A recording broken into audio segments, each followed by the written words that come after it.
You are 21 years old. You sit in a lecture hall with 300 other students, but only 12 of you will make it. The recruiter from McKinsey stands at the podium, perfectly pressed suit, confident smile. She talks about impact, about working with Fortune 500 CEOs, about solving problems that shape industries. You want this. Not because you know what consultants do, not really, but because everyone around you wants it too, because your parents' eyes would light up, because McKinsey on a resume opens every door you haven't even found yet. You apply. You spend weeks preparing. You buy the case interview books. You join the consulting club. You practice market sizing until you dream in revenue multiples. Nights blur together in the library, you and 5 others, running mock cases, timing each other, dissecting frameworks. Then the email comes. Congratulations. We'd like to invite you to a first-round interview. Your heart pounds. This is real now. The interview is harder than you expected. The case is messy, no clear answer. The interviewer watches you struggle through an estimation about electric vehicle adoption in Southeast Asia. You fumble. You recover. You structure. You synthesize. 2 weeks later, another email. We are pleased to offer you a position as a summer intern. You've made it. Level 1. Summer intern. Salary: $15,000, $20,000. 10 weeks. You arrive on your first day wearing a suit you bought specifically for this. The office is glass and steel and minimalist furniture. Everyone looks sharp. Everyone sounds smart. You are assigned to a retail strategy project. A major fashion brand is losing market share. Your job: build slides. Lots of slides. You learn PowerPoint like a second language. Alignment matters. Font consistency matters. Every pixel matters. You work until midnight most nights, even though you're an intern. Not because anyone forces you, because everyone else is still there, because leaving early feels like losing. You attend client meetings.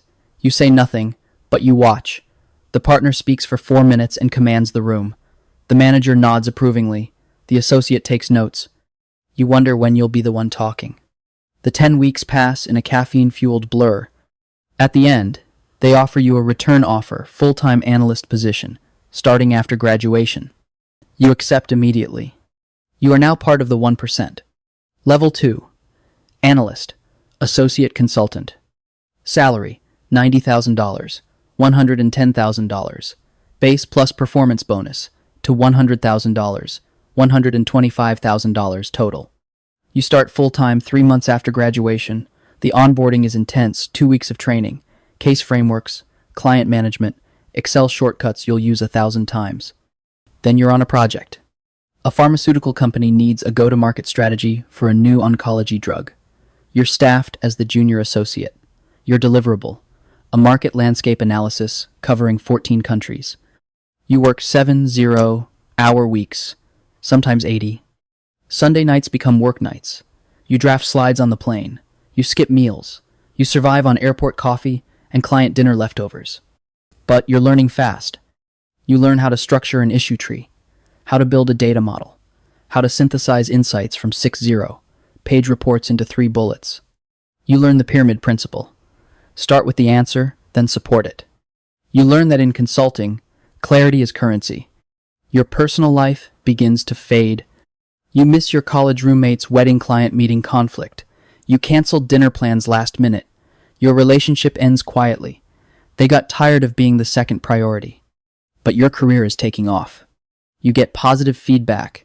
The manager says you're exceptionally structured. The partner remembers your name. After 18 months, you're promoted. Level 3. Consultant. Salary: $130,000, $150,000 base plus bonus to $150,000, $180,000 total. Now you lead work streams. You're on a private equity due diligence. The client is evaluating a $400 acquisition. Your work stream: assess the target company's commercial viability. You manage 2 analysts. You teach them what you learned. You review their slides at 11 p.m. and send detailed feedback. You sound like your old manager. The pressure is different now. Before, you executed. Now, you're responsible for the answer being right. You do interviews with industry experts. You build financial models. You present your findings to the partner, who pokes holes in your logic. You go back and fix it. The work is intellectually thrilling. But you're tired in a way sleep doesn't fix.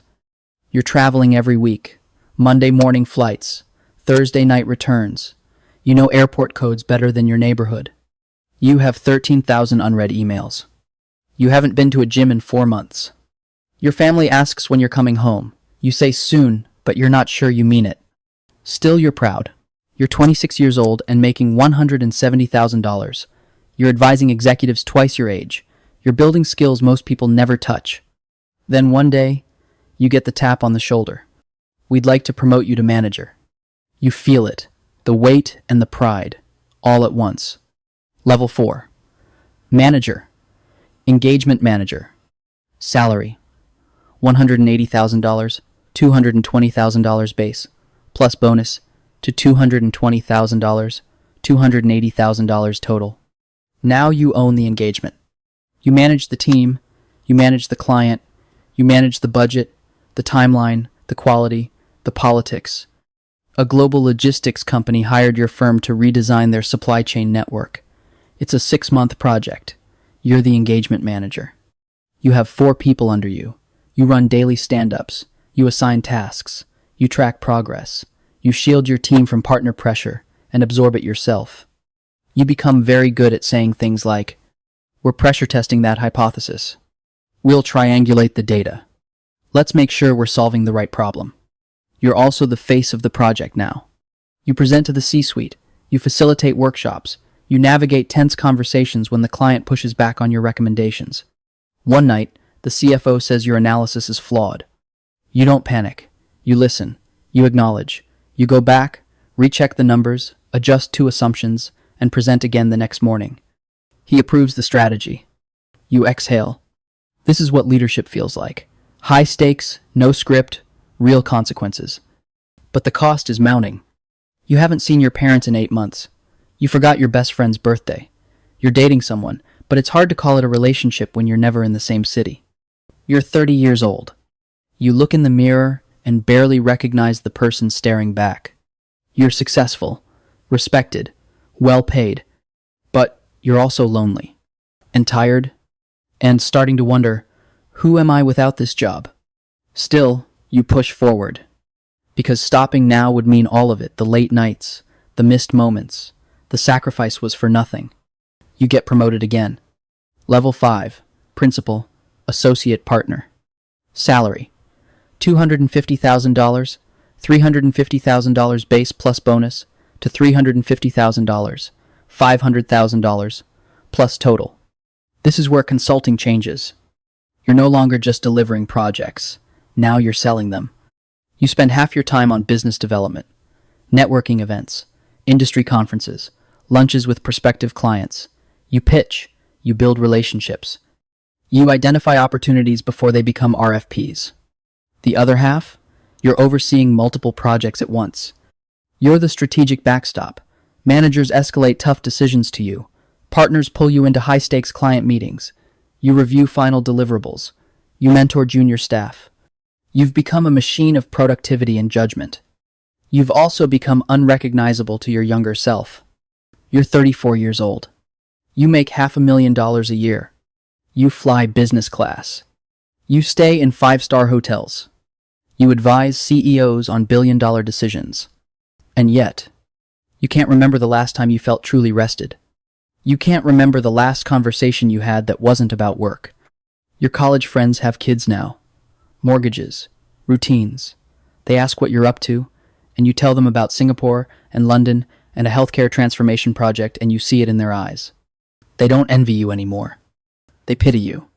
One night, you're alone in a hotel room in Frankfurt. You order room service. You open your laptop to review slides, and you stop.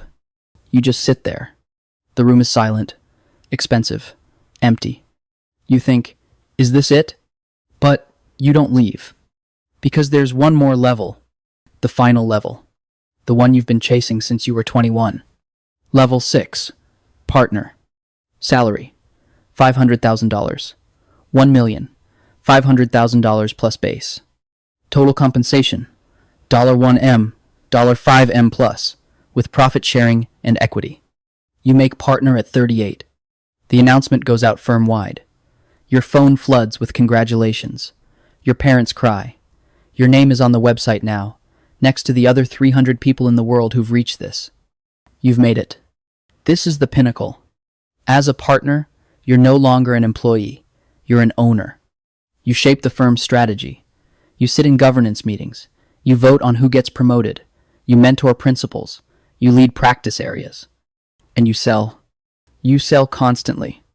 Every relationship is a potential engagement. Every dinner is a pitch. Every conference is a lead. You're always on. You bring in $8M in revenue your first year as partner. The firm loves you. Your team respects you. Your clients trust you. But here's what no one tells you about making partner. You've won the game, but you're more trapped than ever. Because now, your identity is the firm. You don't have work-life balance. You have work-life integration, which is a polite way of saying there is no line anymore.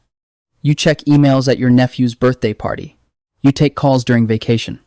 You've missed your father's 70th, your best friend's wedding, your brother's graduation. You're in 3 countries in 1 week. You're on the board of a nonprofit you haven't attended in 2 years. You have more money than you ever imagined and less time than you've ever had. One day, you're sitting in a partner meeting. Someone's talking about Q3 revenue. Someone else is presenting a new market entry strategy. And you think, I don't even know what I like anymore. I don't know what I would do if I wasn't here. I don't know who I am outside this room. That thought should scare you. But it doesn't. Because you're too busy to feel it. Then, one evening, you attend an industry gala. You're there to network, shake hands, sell, and you see her. Aurora. You worked together 6 years ago. She was a consultant back then, brilliant, fast, hungry. You remember she left the firm suddenly. No farewell event, just gone. You always assumed she burned out, that she couldn't handle it. You were wrong. Aurora is now the chief strategy officer of a Fortune 100 company. She's wearing a sharp blazer. She's calm, confident. She's surrounded by people, but she's not performing. She's just there. You walk over. Aurora? She turns, smiles. Hey, it's been a while. You ask what she's been up to. She tells you. After leaving consulting, she joined a client she'd worked with, took a strategy role, got promoted twice. Now she runs corporate strategy for the entire organization. She works 50 hours a week, maybe. She has a team of 40. She makes big decisions, billion-dollar investments, market entries, M&A. But she goes home at 6 p.m. most nights. She has dinner with her partner. She goes to the gym. She reads books that aren't about business. You smile and congratulate her. But inside, something cracks. Because Aurora left at level 3. She got out early. And now? She's the client. She's the one hiring you. She's on the other side of the table, the side that controls the budget, the timeline, the strategy, the side that says yes or no. You've spent 17 years climbing. You're a partner. You're at the top. But Aurora, who left years ago, is actually more powerful than you now. She doesn't sell. She buys. She doesn't pitch. She decides. And she sleeps 8 hours a night. That night, you sit in your apartment. It's beautiful, expensive, empty. You think about your career, the decades of work, the sacrifices, the prestige. You think about Aurora, and you ask yourself a question you've been avoiding for years. Did I win? You're a partner at McKinsey. You make millions. You advise the most powerful companies in the world. But you're alone. You're exhausted. You don't know what you enjoy anymore. You've built an incredible career, but you're not sure you've built a life. Aurora did it differently. She jumped early. She traded the titles and the prestige for ownership of her time. And now, she's on the other side, the decision maker, the buyer, the strategist with power and peace. You stayed. You climbed. You won. Or did you? There's no right answer. Some people stay and find meaning in the mastery, in the legacy, in the problems only they can solve. Others realize too late that they optimized for the wrong things. The truth is, consulting will give you everything except time. It will teach you to think, to lead, to perform under pressure. But it will also take your 20s, your 30s, your relationships, your spontaneity. It will make you excellent, but it may not make you happy. And the question you have to answer before you start, or while you still can, is this: what are you actually optimizing for?